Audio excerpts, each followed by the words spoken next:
What's happening, guys? My name is Anthony, and in today's video we're going to be doing the French Grand Prix in our My Team Career Mode series. Now you guys may be wondering to yourselves, what happened to the Canadian GP? Well, I did record it, however not a lot happened in that race, and in addition to that I had quite a few issues when recording that video. However, I'll show you guys the ending result of that. As you can see on the final lap now, we were overtaken by Giovinazzi and Esteban Ocon on the final lap, and we did end up finishing that race with P16. And you may have noticed that Valtteri Bottas ended up winning that race, which means that the championship rivalry between Valtteri Bottas and Lewis Hamilton is even closer than it was before. It's down to just 3 measly points, and the rivalry between me and Mick Schumacher is also going quite strong, as we both got the same amount of points. And then moving on to some of the more activities and upgrades that we've got coming through. Our chassis department, they had a little something going on with one of the upgrades, and they needed me to either agree to or disagree to apply. I just decided to agree to it because really and truly I don't really know if those sort of events kind of affect the overall team. But either way, you may have noticed that our aerodynamics upgrade actually failed, so I was very disappointed about that because our car really needs all that it can get right now. So whenever we do an upgrade and it fails, it really just hits harder, to be honest, because yeah, the car just does not feel great. And during practice, actually, as you guys are seeing right now, I sort of realized, I had an epiphany that I really need to drive this car differently to how you would drive the multiplayer car, because it is a different car, and obviously with the fact that it's not got the aerodynamic advantages that the normal multiplayer car would have, yeah, you know, you really have to drive the car differently. And once I realized that, I sort of had a newfound confidence in myself and in the car. So I'm hoping that in this qualifying session we can actually get things done here. And you may have noticed something, a huge change that I've made to this series moving forward. Instead of doing a short qualifying, we're actually going to be doing a full-blown qualifying. So this run that you're seeing right here is actually the first run in Q1, and the first sector was actually going fairly well. As I said, now that I've sort of realized I kind of have to drive this car a little bit more differently, I do have a little bit more confidence in myself and what I can do with this car. And as we come up to the final corner now, braking second gear and then just sort of shifting up to third gear and really trying to get as best a traction as we possibly can, we end up doing a 128.7, I believe, which at the time I knew that was not going to be enough to get us into Q2 if we wanted to try and get into Q2. So we needed to go out for another run. That's exactly what we do here. And then the first couple of corners, we do end up making quite a lot of time because I didn't take as much curb in this second run, which did help us carry a lot more speed, a lot more grip through those corners. And sector 1 is going very well, even compared to our last one. I thought our last sector 1 was actually pretty decent, but this one, the track really rubbered in and we were able to get a lot more out of the car. And I believe we're about a 1/10.5 up by this point. And then coming up into this little chicane section in sector 2, you can see we end up losing all of that time. So I was a little disappointed, especially because we're in P16, so we're literally at the cutoff point of getting into Q2. So I'm hoping that if we can just improve just a little bit, it'll be enough. But going off the final corner, we just lose all the time that we had gained throughout the lap. And I was really gutted when I seen that, because I thought that they were going to improve, someone was going to improve, but luckily nobody improved, and we managed to get into Q2 for the first time in the My Team Career Mode series, with our teammate getting eliminated. He was in P19. And then this first run now that you're watching in Q2, this was done on the same tires that I did the banker lap on in my previous qualifying in Q1.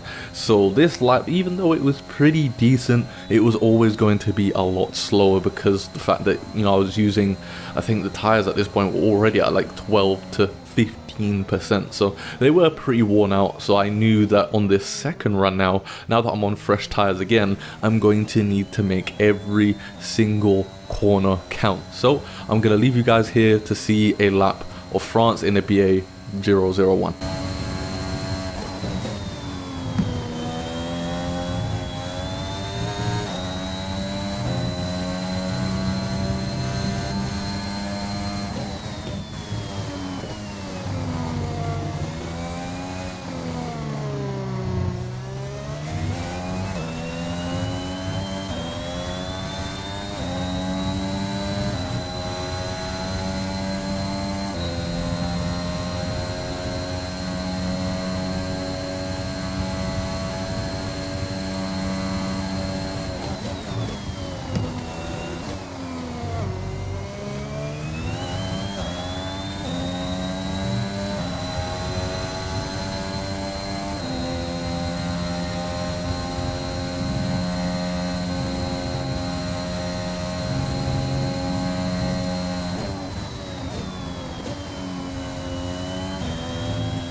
So as we come up to the final couple of corners now, it's been a pretty good lap. Obviously there's still some time in it, as there always is.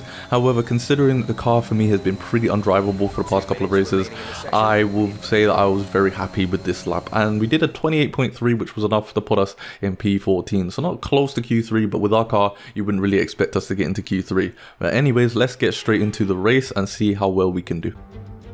Here we are again then at Le Castellet for another round of this year's Formula One World Championship. Renault took their first French Grand Prix win all the way back in the inaugural race in 1906, but it was another 73 years before they could take their second.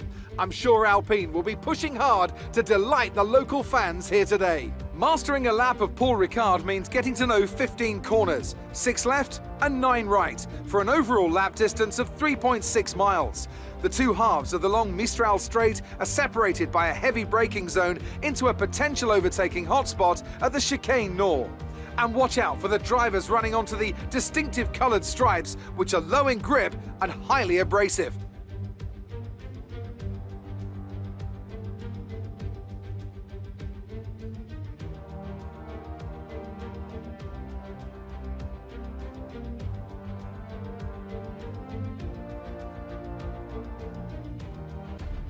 With the race minutes away from starting, here's what today's grid rundown looks like. An immense lap from Lewis Hamilton yesterday puts him on pole position, and Max Verstappen lines up alongside. As we continue through the rest of the grid today, we have Perez, Ricciardo, Lando Norris, and Gasly, Vettel, Sainz, Stroll, and Yuki Tsunoda. Bottas, Leclerc, they've taken a grid penalty. Fernando Alonso, Anthony, Ocon, Raikkonen, Mick Schumacher, and Antonio Giovinazzi. Schwartzman, Mazepin, Russell, and Nicholas Latifi. And with lights out just moments away, it's time to go down to the track.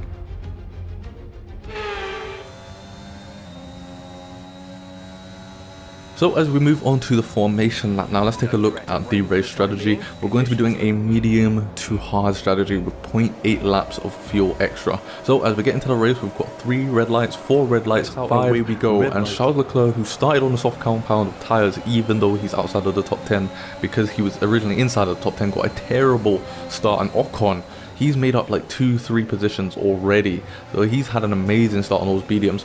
And as we navigate through turn 1, we have to go a little bit wide there because there's a lot of cars in this area. I believe we were 3 wide going into turn 1 as we lost the position to Schumacher, and now we're just trying to go around the outside and then the inside of Charles Leclerc. Let's just try and get the position of him. I do want to stay ahead of him on the medium compounded tyres because I want to be as close to the other medium guys ahead of us as possible, and having Charles Leclerc in the mix is just going to ruin that. But as you can see going on through the straight now, Charles Leclerc, he's going to end up gaining quite a lot of speed on me because, well, generally the Ferrari is quicker than our car, and plus he has the slipstream. As we go into the chicane now, I'm not sure if my car just slid there or if we made contact. I did look behind to check if Charles Leclerc did have wing damage, and I didn't see anything, so I think that we didn't make contact and my car was just sliding all over the place. But either way, he managed to keep the position from him, and we're now in P14, the same place that we started. So at least we've managed to gain our starting position back. But going through this corner, we just washed out so wide, and that gives Charles Leclerc the opportunity to try and make the move on us. And this was a pretty fun battle starting off. Obviously the cars are a lot more heavy because of the fuel loads and stuff like that, so it's really fun to have those first lap battles because it really takes a lot of skill, and especially with the AI being a lot more aggressive this year as well, it was just a lot more fun to battle with them. So moving on to lap 2 now, you can see we're still having our little bit of a battle with Charles Leclerc, but up ahead you may notice in about a second here there's a yellow flag going on, and at the time I had no idea what was happening. I didn't even realize there was a yellow flag until I got the caution warning. But going through the chicane, you will notice that it was the championship leader Lewis Hamilton who is now out of this race, so he's not going to be scoring any points, and I'm not entirely sure as to why he ended up retiring. I don't know if it was just a sort of engine failure on Mercedes' part, or if maybe he had a little bit of an incident with someone. I don't really know. However, he's out of this race, and Valtteri Bottas has a huge opportunity to take over the championship lead. But as we move on to lap 5 now, all of the guys on the soft compounded tyres, they're pitting for mediums, and they're actually going to be on a 2-stop strategy, which does give a huge advantage to people like Alonso, Ocon, myself, who are going to be on that 1-stop strategy to really try and gain quite a few positions here. So it's basically hammer time for me right now, and I'm just trying to keep up with the guys ahead whilst trying to pull away from the guys behind. And we're sort of in Max Verstappen land once again, as you can see. Moving on to lap 10 now, we're about 5 seconds behind Ocon, and then we're roughly about 5 seconds ahead of Schumacher. And you may notice that the tyre wear as well is very heavily worn on the fronts compared to the rears, and that's actually due to the tyre pressures. I've been trying to fiddle around with tyre pressures and see how they affect the tyre wear, and it seems that if on this game you want to have higher tyre pressures than you would in F1 2020. In F1 2020 you could get away with having minimum tyre pressures at all time. Doesn't seem as if that's going to work too well on this game, because on the front I had very low tyre pressures, and then on the rears I had quite high tyre pressures, and you can see the difference in tyre wear between the front of the car and the rear of the car as well. So because of that, I actually had to go into the pits early, so I decided to undercut the people who are ahead of me as we go into the pits on lap 11 now. Yeah, I had to try and undercut them just to try and get closer to them, because the fact that my tyres at the front were wearing out so quickly, it was causing me to have quite a lot of understeer, which means I was just generally slower throughout the lap. So yeah, as we come up the pits now, we ended up being behind Nicholas Latifi. Had to try and get past him as soon as possible. Can't have him holding me up on those old medium compounder tyres, because even if he's on the mediums, which technically supposed to be faster, at this point in the race, because I'm on fresh hards, I'm going to be way quicker than him. So yeah, now we just need to keep pushing and see if we can get as close to Ocon, to Alonso as we possibly can. I'm not exactly sure when they're going to pit. I believe the original strategy was to pit on lap 12 or lap 13, so I'm assuming that they were going to roughly pit around then. So we had a couple of laps to really push and try and get as close to them as we possibly could do through the undercut. But moving on to lap 16 now, you can see, just look at the tyre wear at the front. It's so much worse than it is on the rears, but either way, we have to focus on the task ahead and just try and make sure that we don't end up going into puncture territory. And as you can see, some of the guys who are on their second stop, like Ricciardo, Perez, Verstappen, they've all just come out of the pits on their second stop. So now they're going to the end on a fresh set of mediums, and at this point I knew that I was just not going to be able to keep Ricciardo behind me. I'm on hards that I've been on for about 5 laps now, and he's on those fresh mediums, so he's going to be so rapid through this section. So I just end up deciding to let him go through this DRS section here, because we're just not going to really lose any time, and that's the best scenario for us at this point. You saw that Ocon, he was 6 seconds up the road, so our undercut didn't really work out too well, to be honest with you. I believe that they did have DRS on each other, so that was probably the main reason for that. But as we move on to lap 18 now, we're still in P7, but we've just been overtaken by Perez. And you may notice that Kimi Raikkonen, he's actually about 10 seconds behind Lando Norris. So this is a huge opportunity for us to actually get our first points in Formula 1 in our My Team Career Mode series. So yeah, I was really just sweating as much as I could at this point so that I could just keep up with Lando Norris, because the closer I am to Lando Norris, the more chances I'm going to have with DRS. The more chances I have with DRS, the longer it's going to take everyone else behind us to catch us up. So as long as we can keep within the DRS, then that's fine. We managed to get DRS in this occasion. However, you can see that Perez, he's already a second ahead of us, so we're not going to be able to stick within his DRS. And then moving on to lap 20 now, you can see that Lando Norris, he ends up catching us up, and he ends up passing us as well. Valtteri Bottas, he's now only 7 seconds down the road from us, so he's going to catch us up very, very soon. And as we move on to lap 23 now, you can see he has finally caught us up, and he overtakes us. And you may notice that Sebastian Vettel is roughly about 6 seconds behind us, and there's only 4 laps to go. So that means that Vettel has to be at least a second, maybe even more, about a second and a half quicker than us every single lap in order to catch us up by the final lap. And I checked roughly around about this point. Jeff has told me that Sebastian Vettel was actually roughly about a second quicker. So we're going to have to try and sweat out these last few laps just to make sure that Vettel gets doesn't get close to us. So at this point, I'm saving my ERS. Instead of using it to try and keep up with Bottas, I'm actually saving it just in case Vettel does end up getting close enough to us that he has DRS on that final lap and can attack. I've got that ERS, I should say, waiting in the bank so that I can use that and potentially gain our first points in here in Formula 1. We're in P10 right now, so we really don't want to lose this position, because that 1 point will build a lot of momentum for me moving forward, especially with the team. And we've got to get 25 points throughout this whole season, so there's a lot of work that we've got to do in order to get that bonus money from our main sponsor. So as we move on now to the final lap, we're at the end of Sector 2. You can see that Sebastian Vettel did in fact make it into the DRS, and he's closing in very quickly. I believe he's only about 8/10 behind us at this point, so we have to use our ERS as much as we possibly can here, just to make sure that through this final sector we don't end up losing it. If he's about a tenth or so behind us going off of the final corner, it's very likely that he'll have the straight line speed in order to pass us, so we have to make sure that we don't let that happen at any costs. But as you're just about to see on the top middle there, Yuki Tsunoda ends up winning and becoming the 112th winner of a Formula 1 race. And as we come up to the final corner now, you can see Sebastian Vettel is right on our gearbox. We just about have enough ERS to power through, and we're going to get our first point in Formula 1. Okay, pick up rubber and bring it home.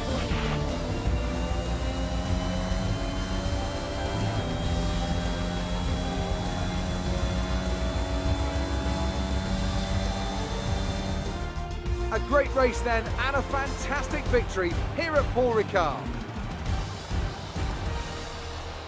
Anthony Davidson, a resounding victory today. What set them apart from the rest?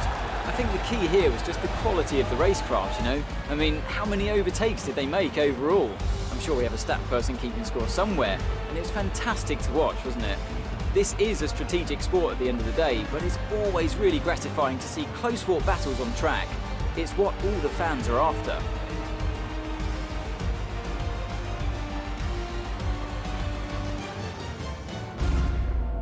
And look at this, they're coming out now. AlphaTauri have developed something of a reputation for forging exciting new talent, and we can see that here. Incredible victory.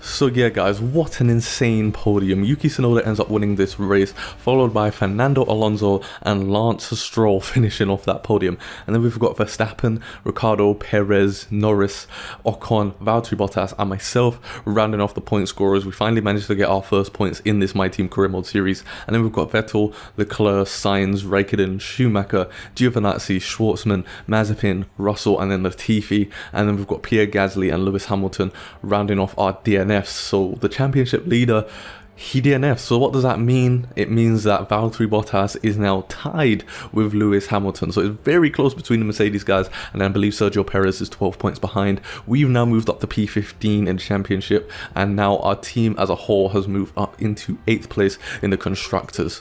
Let's have your thoughts. It's safe to say you're smashing everyone's expectations, isn't it? How do you feel this season is going for you? Is the car competitive?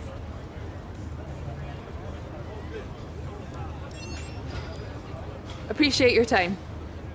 So yeah, similarly to real life, the French Grand Prix did not disappoint in the My Team Career Mode series, and we actually beaten Schumacher in our rivalry breakdown here. I do believe you do get benefits for beating your rival, so I do want to do that and try and just continue to build up the acclaim as much as I possibly can. Please let me know in the comment section if there's any more tips that you guys can give me for how to go about improving the car, just improving the team in general in my team, because this is my first proper playthrough for it, so I do want to try and do as well as I can for you guys. But as we finish off this episode here, just looking at some of the upgrades that we can make, I'm also changing the engine. I hope that you guys did enjoy this video. If you did, make sure to smash the like button, make sure to subscribe to the channel if you want to see more My Team content, and I'll catch you guys in my next video.